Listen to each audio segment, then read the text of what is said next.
नमस्ते भाइयों और बहनों। मैं माइक हूँ वी आर द सेंट्स से।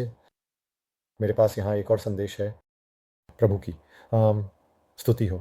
ऐसा हमेशा लगता है कि जब भी मुझे किसी चीज़ की ज़रूरत होती है या मेरे पास कुछ ऐसा होता है जिसे मुझसे खासकर मेरे दिल से बात करनी होती है, चाहे वह कुछ भी हो, कुछ ऐसा जिस पर मैं सोच रहा हूँ या चिंतित हूँ, लेकिन साथ ही मुझे लगता है कि यह ऐसी चीज़ है जिससे हम में से कई लोग जूझते हैं। और मैं जानता हूँ कि प्रभु अपनी दुल्हन को तैयार कर रहे हैं। वह सच में चाहता है कि उसकी दुल्हन तैयार रहे। ऐसा भी लगता है कि यह एक आम विषय है कि तैयार हो जाओ, अंत निकट है। वह चाहता है कि जितना संभव हो सके, जितने भी लोग हो सकें, वह सबको साथ ले आए, क्योंकि उसकी इच्छा यह नहीं है कि कोई भी व्यक्ति रैप्चर में पीछे छूट जाए। लेकिन मेरे पास यहाँ एक संदेश है, तो मैं इसे आपके साथ साझा करने जा रहा हूँ। मैं पहले एक छोटी सी प्रार्थना करूँगा। हे प्रभु और स्वर्गीय पिता, मैं प्रार्थना करता हूँ कि ये शब्द आत्मा और सत्य के हों और ये आपसे ही हों। ये मेरे शब्द नहीं हैं, ये आपके ही शब्द हैं प्रभु। ये आपकी सेवा है, मेरी नहीं। मैं आपके नाम की सर्वोच्च स्तुति करता हूँ प्रभु। मैं प्रार्थना करता हूँ कि यह वचन जो आपने मुझे दिया है, उपयोग करने और बांटने के लिए किसी को आशीर्वाद दे, बहुतों को आशीर्वाद दे, हज़ारों को आशीर्वाद दे और किसी को आपके हृदय की पूर्णता को और अधिक महसूस करने दे प्रभु, ताकि वे समझ सकें कि जो आपके हृदय में वास करता है और अपने जीवन को आपके हृदय के अनुसार चलने देता है, वह वास्तव में आपको समझता है और यह बहुत ही महत्वपूर्ण है प्रभु। मैं प्रार्थना करता हूँ कि यह उन्हें वैसे ही आशीर्वाद दे जैसे यह मुझे देता है। मैं प्रार्थना करता हूँ कि यह वचन आगे बढ़े और मैं किसी भी बुरी बात को जो इस वचन पर आए या झूठ या धोखे के साथ फैलाने की कोशिश करे, उसे डांटता हूँ। मैं ये सब आपके नाम में मांगता हूँ, आमीन। तो बिना किसी और देरी के मैं शुरू करता हूँ। हर आत्मा के पास मेरी उपस्थिति मेरे साथ अपने संबंध का अपना दृष्टिकोण होता है। हर आत्मा से जो भी माध्यम हो, फिल्म, चित्रकला, गायन, लेखन, जो भी अपने प्रेम को प्रकट करता है, उससे मेरे बारे में कुछ न कुछ सीखने को मिलता है। तुम में से हर एक के पास मेरे साथ अपने संबंध में एक उपहार है, और जब तुम उस उपहार को साझा करते हो, तो जो आत्माएं उसे अनुभव करती हैं, वे मेरे उनके भीतर होने की एक नई समझ तक पहुंचती हैं। ये बहुत जरूरी है कि कलाकार, संगीतकार और लेखक मेरे बारे में अपनी भावनाएं और मेरे उनके प्रतिभाव प्रकट करें। यही वह तरीका है जिससे मैं अपने लोगों पर धर्म द्वारा किए गए नुकसान को ठीक करूंगा। किसी चर्च के नियम का पालन करना बहुत आसान है, लेकिन अपने मिलने वाले हर व्यक्ति के प्रति प्रेम और आत्मत्याग का जीवन जीना बहुत कठिन और चुनौतीपूर्ण मुंह है। इसी कारण धर्म इतना लोकप्रिय हो गया है। लोग सोचते हैं कि क्योंकि वे धार्मिक हैं, वे पवित्र भी हैं। नहीं, हो यह उससे कहीं अधिक गहरा है। कई लोग आएंगे और कहेंगे, क्या मैंने तेरे नाम पर चंगाई नहीं की? क्या मैंने तेरे नाम पर महान उपदेश नहीं दिए? और देख, तेरे लिए कितनी आत्माएं जीत लीं। और मैं कहूँगा, देखो मेरी आत्मा ने मेरे लिए कितनी आत्माएं जीतीं। और उन सभी प्रार्थना दलों को देखो जिन्होंने घर पर रहकर कष्ट सहे, स्वयं का त्याग किया और तुम्हारा समर्थन किया। उनका प्रतिफल महान है। तुमने संदेश पहुंचाया, लेकिन अभिषेक मुझसे आया उन लोगों के माध्यम से जो छुपे हुए हैं और निरंतर मुझे खोजते हैं, जिन्हें पहचान की परवाह नहीं, केवल उनकी चिंता है, जिनके लिए वे प्रार्थना करते हैं। मैं और भी बातें कहूँगा जिन्हें मैं अभी कहना नहीं चाहता। यदि तुम्हारा हृदय शुद्ध था, ये तुम्हारे उद्देश्य शुद्ध थे, ये और मुझसे तुम्हारा प्रेम शुद्ध था, तो मैं कहूँगा, शाबाश मेरे विश्वास योग्य सेवक, अपने स्वामी के आनंद में प्रवेश करो। लेकिन मैं चाहता हूँ कि तुम सब समझो कि नियम पुस्तिकाएं और सिद्धांत तुम्हें स्वर्ग में प्रवेश दिलाने के लिए पर्याप्त नहीं होंगे। तुम्हें हृदय से जीना चाहिए मको, जैसे मैं जी रहा हूँ। हृदय से देना चाहिए वो, जैसे मैं दे रहा हूँ। क्यों? दुनिया की प्रशंसा के लिए कोई समझौता किए बिना। तुम्हें मेरे शरीर को भी विभाजित नहीं करना चाहिए। क्या तुम्हें लगता है कि सच्चे सिद्धांत के बारे में तुम्हारे श्रेष्ठ तर्क मुझे प्रसन्न करते हैं?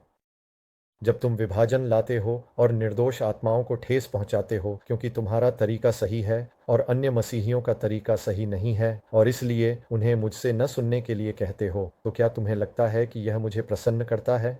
जब तुम विभाजन बोते हो और अन्य सेवकों को सताते हो, अपना समय गिराने में लगाते हो बजाय इसके कि उन्हें ऊपर उठाओ, तो क्या तुम्हें लगता है कि यह मुझे प्रसन्न करता है? क्या तुम जाल को नहीं फाड़ रहे हो और मछलियों को भागने दे रहे हो? वास्तव में फटा हुआ जाल मछलियों को डराने के अलावा कुछ नहीं करता। ये वे बातें हैं जिन पर तुम में से कुछ को अभी विचार करने की आवश्यकता है। क्या तुम सोचते हो कि जब तुम एक दूसरे को काटते और फाड़ते हो तब भी तुम मेरी दुल्हन का हिस्सा हो? क्या मेरी दुल्हन ऐसे व्यवहार करती है? वह गेहूं के साथ जंगली घास को नहीं उखाड़ती, बल्कि वह उस खेत की देखभाल करना जारी रखती है। वह घायलों की मरहम पट्टी करती है, समुदाय के लिए प्रेमपूर्ण जीवन जीती है, क्यों? ताकि सभी लोग इस मार्ग को अपना सकें। जब दूसरे लोग इस या उस मसीही शिक्षक पर उंगली उठा रहे होते हैं, तब वह लंगड़ों, बहरे, अंधों का स्वागत करती है, गरीबों को भोजन और वस्त्र देती है और अपने कार्यों के द्वारा उन्हें मेरे प्रेम के बारे में सिखाती है। जब मैं तुम्हारे घर को देखता हूँ, वर्टम, और वहाँ कलह, झगड़े, ईर्ष्या, फूट देखता हूँ, तो क्या तुम्हें लगता है कि मैं वहाँ अपना निवास बनाऊंगा? जब तुम खुद को ऊंचा उठाते हो और दूसरों को गिराते हो, तो क्या तुम्हें लगता है ये दौड़ कि मेरे कान दूसरों की निंदा, झूठ और बदनामी की बातें सुनने के लिए उत्सुक हैं? क्या मैंने तुम्हें यह नहीं सिखाया कि दूसरों की गलतियां न दिखाओ या उन बातों की ओर ध्यान न दिलाओ जिन्हें तुमने अपनी राय में गलत ठहराया है? ये मेरा जो नहीं है, ये मेरा है। ये क्या न्याय करना मेरा काम नहीं है? क्या यही तो शास्त्रियों और फरीसियों ने मेरे साथ नहीं किया था? क्या उन्होंने लगातार मेरे शिक्षकों में दोष नहीं निकाले? माफ़ कीजिए, युवा, ये कहना चाहिए था, क्या उन्होंने लगातार मेरी शिक्षाओं में दोष नहीं निकाले और न वे मुझसे कहते हैं कि मैं उनका विश्वास नष्ट कर रहा हूँ और गलत शिक्षा दे रहा हूँ? क्या मैंने सब्त के दिन एक अंधे व्यक्ति को चंगा नहीं किया और उसकी पाखंडिता को उजागर नहीं किया? यू नो क्या इन भावनाओं में से कोई आपको परिचित लगती है? तुम जो अपने आप को मेरे नाम से पुकारते हो, तब मैं उन्हें स्पष्ट रूप से कहूँगा, मैंने तुम्हें कभी नहीं जाना, मुझसे दूर हो जाओ, तुम अधर्म के कर्ता हो। मत्ती 7 अध्याय 23। मैं तुम्हें अधर्म के कर्ता क्यों कहता हूँ? क्योंकि व्यवस्था का मूल प्रेम है। जो तुम कर रहे हो वह व्यवस्था के विपरीत है। तुम निर्माण नहीं कर रहे हो, मेरे लिए मार्ग को सीधा नहीं बना रहे हो, तुम पुलों को उड़ा रहे हो और लोगों को अपनी व्यवस्थाओं और कानूनी बंधनों का बंदी बना रहे हो, उन्हें न्याय, आत्मधार्मिकता और अंधी भूल में डुबो रहे हो। क्या मैं ये बातें तुम्हें दोषी ठहराने के लिए कहता हूँ? नहीं, मैं ये बातें इसलिए कहता हूँ ताकि तुम्हें समय रहते जगा सकूं। तुम गलत दिशा में बढ़ रहे हो, मेरे पास लौट आओ और वही सिखाओ जो मैं सिखाता हूँ, न कि वह जो तुम्हारे पूर्वजों ने तुम्हें सिखाया। उनमें से कई गंभीर भूल में चले और वही भूल तुम्हें सौंप दी। अब तुम भी उसे आगे बढ़ा रहे हो, लोगों को मुझसे दूर कर रहे हो। मैं तुम्हारे लिए यही चाहता हूँ कि तुम दूसरों का न्याय करना छोड़ दो और अपने आप को मेरी धन्यताओं में लगाओ। तुम में से कई लोगों के पास सुसमाचार फैलाने के लिए उपहार और प्रतिभाएं हैं, संगीत, कला, लेखन और शिक्षण। लेकिन जब तक तुम कटुता और ईर्ष्या में डूबे रहोगे, तुम मेरे लिए बेकार हो। अगर मैं तुम्हारे अभिषेक को बढ़ा दूं, तो तुम केवल कड़वाहट ही फैलाओगे। मैं तुम्हारे लिए यही चाहता हूँ, जिन्होंने खुद को वहां गिराने के लिए समर्पित कर दिया है, जो जहां मैं निर्माण कर रहा हूँ। मैं अब तुम्हारे जीवन में संकेत रख रहा हूँ। असफलताएं, बहुत कठिन सबक, बीमारियां, इन सब की अनुमति दी जा रही है। आर्थिक संकट की भी अनुमति दी जा रही है। कई चीज़ें तुम्हारे पैरों के नीचे से निकलती जा रही हैं। तुम्हारी जिंदगियां बिखर रही हैं। और क्या तुमने मुझसे पूछा है कि क्यों? मैं तुम्हें बताऊंगा कि क्यों। मैंने शत्रु को तुम्हें छानने की अनुमति दी है, क्योंकि तुमने मुझे छाना है।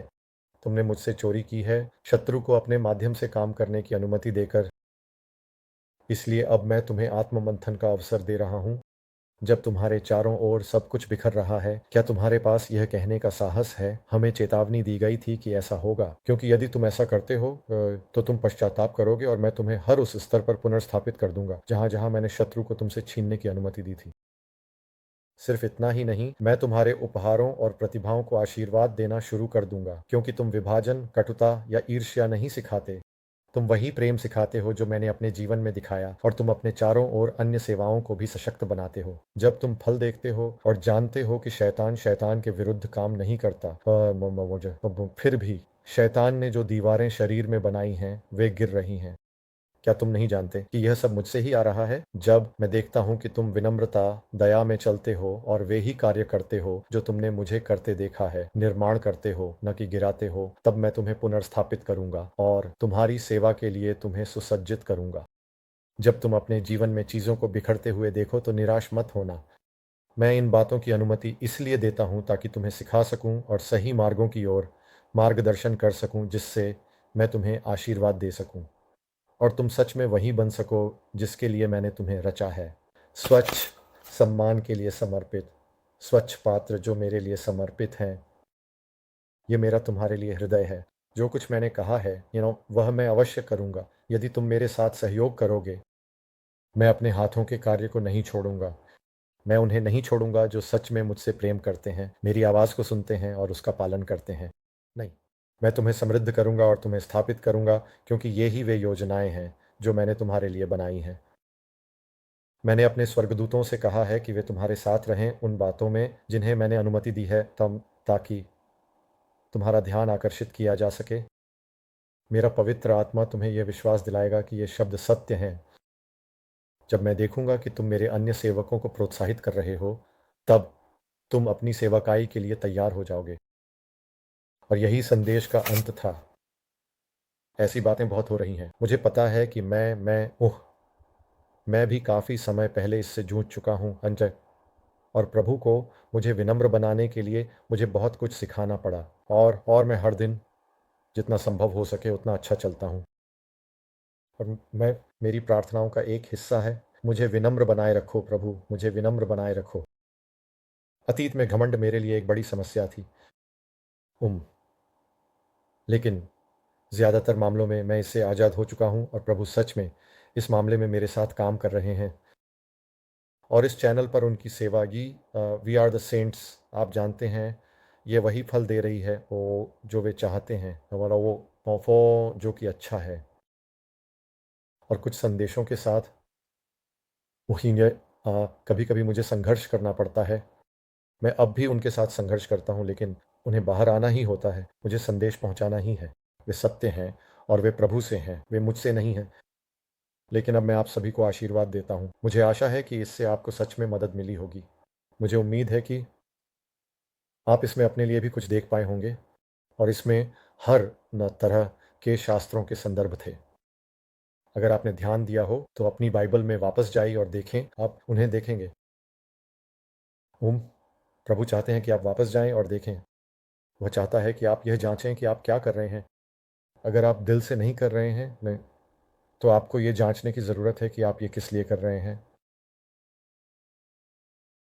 लेकिन मैं आपको धन्यवाद देता हूँ, मैं आप सभी को हमारे प्रभु यीशु के नाम में आशीर्वाद देता हूँ कि इससे किसी की मदद हुई है। मुझे पता है कि यह किसी के लिए है जो वहाँ बाहर है। प्रभु ने मुझसे कहा है कि ये किसी को सही दिशा में आगे बढ़ने में मदद करेगा।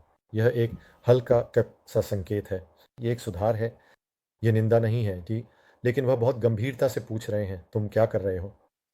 आओ हम इस दिशा में साथ चलें। और हर कोई इसमें मदद करेगा, आपकी मदद करेगा। पवित्र आत्मा आपके भीतर काम करेगा और आप एक फ़र्क महसूस करेंगे, आप एक फ़र्क देखेंगे।